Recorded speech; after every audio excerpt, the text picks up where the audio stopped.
District board class 12 वाले सभी विद्यार्थियों का रुक जाना नहीं परीक्षा का पेपर आ चुका है। प्यारे विद्यार्थियों, आप देख सकते हैं, अगर आप इस विषय में फेल हुए हैं और आपने व्यवसाय अध्ययन के लिए ये पेपर के लिए फॉर्म डाल रखा है व्यवसाय अध्ययन के लिए, तो पूरा पेपर देखकर जाना है। प्यारे विद्यार्थियों, पूरा पेपर और सॉल्यूशन मैं आपको बता रहा हूँ। अगर आप वाकई पास होना चाहते हैं तो प्यारे विद्यार्थियों ध्यान से क्वेश्चन देखें और अच्छे से मेहनत करके जाएं, क्योंकि ये पूरा का पूरा पेपर आ चुका है जो कि 101% आपकी परीक्षा में पूछा जाएगा। सबसे पहला प्रश्न आपकी परीक्षा में पूछा जाएगा, उपभोक्ता संरक्षण अधिनियम बनाया गया था। उपभोक्ता संरक्षण अधिनियम कब बनाया गया था? तो प्यारे विद्यार्थियों, इसमें आपको क्या लिखना है, 1986 में बनाया गया था, तो 1986 करेक्ट करना है। उपभोक्ता मंच के स्तर हैं तो ये तो इसमें आपको लिखना है 3, तो 3 हमारा करेक्ट होगा। उपभोक्ता मंच के कितने स्तर हैं? 3 स्तर हैं, तो 3 करेक्ट करना है। चैनल पर नए हैं तो प्यारे विद्यार्थियों चैनल को जरूर सब्सक्राइब करें। अगर मेरी ये मेहनत आप सभी बच्चों के लिए अगर बिल्कुल भी 1% भी आपको अच्छी लगी ना, तो आप वीडियो को लाइक करके चैनल को सब्सक्राइब करके रखिएगा और कमेंट बॉक्स में जय हिंद का मैसेज जरूर करना है। विपणन की आधुनिक विचारधारा में सर्वाधिक महत्वपूर्ण है, तो सर्वाधिक महत्वपूर्ण क्या होगा? तो थर्ड में आपको लिखना है अभिप्रेरणा या ग्राहक, तो यहाँ पर हमारा ग्राहक सही हो जाएगा जो कि करेक्ट है। विपणन का कार्य नहीं है, तो विपणन का कार्य क्या है? अभिप्रेरणा विपणन का कार्य नहीं होता है। स्कंद विपणनी कहलाता है, तो ये क्या कहलाता है? तो ये द्वितीयक बाजार कहलाता है, तो यहाँ पर आपको द्वितीयक बाजार लिखना है। अब आप एक स्क्रीनशॉट ले लो अच्छे से। प्यारे विद्यार्थियों, अगर पास होना है तो पढ़ लो पूरा पेपर और अच्छे से मेहनत कर लो। कार्यशील पूंजी में सम्मिलित नहीं है, तो क्या नहीं है? मशीनें कार्यशील पूंजी में सम्मिलित नहीं होती है, तो मशीनें आपको करेक्ट करना है। कमेंट बॉक्स में जय श्री महाकाल का मैसेज जरूर करिएगा और प्यारे विद्यार्थियों अच्छे से पढ़ लीजिएगा, मेहनत कर लीजिएगा। बिना मेहनत के कुछ नहीं होता, इसलिए मैं आपसे बार बार ये कह रहा हूँ कि आप मेहनत करके ही जाइएगा। मैं जो पेपर बता रहा हूँ उन्हें पढ़ के जाइएगा। द्वारा वस्तु की पहचान की जाती है, तो किसके द्वारा की जाती है वस्तु की पहचान? वो की जाती है नामकरण के द्वारा, तो यहाँ पर आपको क्या लिखना है? नामकरण। वस्तु को सुरक्षा प्रदान करता है, तो वस्तु को सुरक्षा प्रदान कौन करता है? वो करता है पैकेजिंग, यानी कि अगर पैकेट में कोई चीज़ें हैं तो उन सभी चीज़ें वस्तु सुरक्षित रहेंगी, तो यहाँ पर पैकेजिंग आपको करेक्ट उत्तर के रूप में करके आना है। भारतीय राष्ट्रीय स्कंद विनिमय का मुख्यालय कहाँ पर स्थित है? तो प्यारे विद्यार्थियों, इसका जो मुख्यालय है वो है मुंबई में स्थित, तो यहाँ पर आपको मुंबई लिखना है।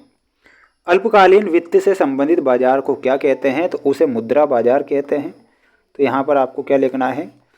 मुद्रा बाजार। चालू संपत्तियों का योग पूंजी कहलाती है, तो वो क्या कहलाएगी? वो कार्यशील पूंजी कहलाएगी, तो फिफ्थ में आपको क्या लिखना है? कार्यशील पूंजी। भूमि तथा भवन में विनियोग पूंजी का प्रतिनिधित्व करता है, तो कौन करता है? स्थायी पूंजी का, तो यहाँ पर 6 में आपको स्थायी लिखना है सभी छात्रों को।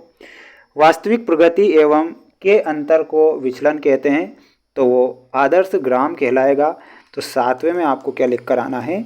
आदर्श ग्राम, ये आपको लिखना है। अब आप एक स्क्रीनशॉट ले लीजिए और पढ़ लीजिए, रट लीजिए। पास आपको होना है तो पढ़ के जाइएगा और अच्छे से मेहनत करके जाइएगा, क्योंकि पेपर तो मैं आपको बता ही रहा हूँ। पर्यवेक्षण में आपका अनुयायी सही होगा, ऑप्शन नंबर F। बोनस में आपका ऑप्शन नंबर E सही होगा। अनौपचारिक संप्रेषण में आपको ऑप्शन नंबर D से मिलाना है। मानव संसाधन प्रबंध में ऑप्शन नंबर C होगा और साक्षात्कार में B से मिलाना है, पदोन्नति में A से मिलाना है। ये जोड़ी के नंबर मैंने लिख दिए हैं, जल्दी से आप स्क्रीनशॉट ले लो, पढ़ लो, याद कर लो। पास आपको होना है और मेरा काम है आपको पेपर बताना, तो मैं क्या आपको दिल से पेपर बता रहा हूँ और 100% पेपर परीक्षा में आएगा। विज्ञापन भर्ती का कौन सा स्रोत है? तो ये प्यारे विद्यार्थियों ये कौन सा स्रोत होगा? तो ये हो जाएगा बाहरी स्रोत, तो यहाँ पर क्या लिखना है? बाहरी स्रोत। उत्पादन का वह बिंदु जहाँ ना लाभ होता है ना हानि होती है, उसे क्या कहते हैं? उसे कहते हैं सम विच्छेद बिंदु, तो यहाँ पर क्या लिखना है? सम विच्छेद बिंदु। अधीनस्थ को कार्य सौंपने को क्या कहते हैं? तो उसे क्या कहेंगे? उसे कहेंगे उत्तरदायित्व। क्या कहेंगे? तो यहाँ पर आपको लिखना है उत्तरदायित्व। इच्छित परिणामों के गणनात्मक पूर्वानुमान को क्या कहते हैं? तो उसे कहते हैं बजट। तो यहाँ पर आपको क्या लिखना है, बजट लिखना है। घटक जिनका व्यवसाय से निकट का संबंध होता है कहलाते हैं, तो उन्हें आंतरिक पर्यावरण कहते हैं, तो यहाँ पर आंतरिक पर्यावरण लिखना है। प्रबंध के किस सिद्धांत के अनुसार एक ही अधिकारी से आदेश प्राप्त होना चाहिए, तो यहाँ पर हो जाएगा आपका पेशा, पेशा करेक्ट होगा। व्यवसाय जिसमें विशिष्ट ज्ञान की आवश्यकता होती है उसे क्या कहते हैं, तो जल्दी से इसका आंसर आपको कमेंट बॉक्स में देना है। सभी बच्चों को अच्छे से स्क्रीनशॉट ले लेना है, और चैनल पर नए हैं तो प्यारे विद्यार्थियों, प्यारे साथियों, चैनल को जरूर सब्सक्राइब करें, क्योंकि मेरे द्वारा आपको वो प्रश्न परीक्षा से पहले बताए जा रहे हैं जो परीक्षा में आएंगे। सत्य सत्य देखिएगा प्यारे विद्यार्थियों। दूसरा, तीसरा और लास्ट वाला हमारा सत्य, बाकी ये सभी 3 सत्य हैं। अब आप इनका एक स्क्रीनशॉट ले लीजिए, क्योंकि समय अब बचा नहीं है, इसलिए जल्दी से आंसर मैं आपको बता रहा हूँ। ये कुछ महत्वपूर्ण प्रश्न हैं, मोस्ट इम्पोर्टेंट प्रश्न हैं, जो कि आपकी परीक्षा में आ सकते हैं।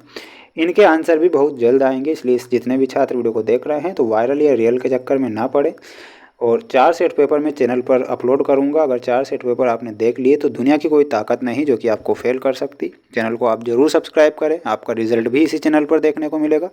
मिलते हैं नेक्स्ट वीडियो में। जय हिंद।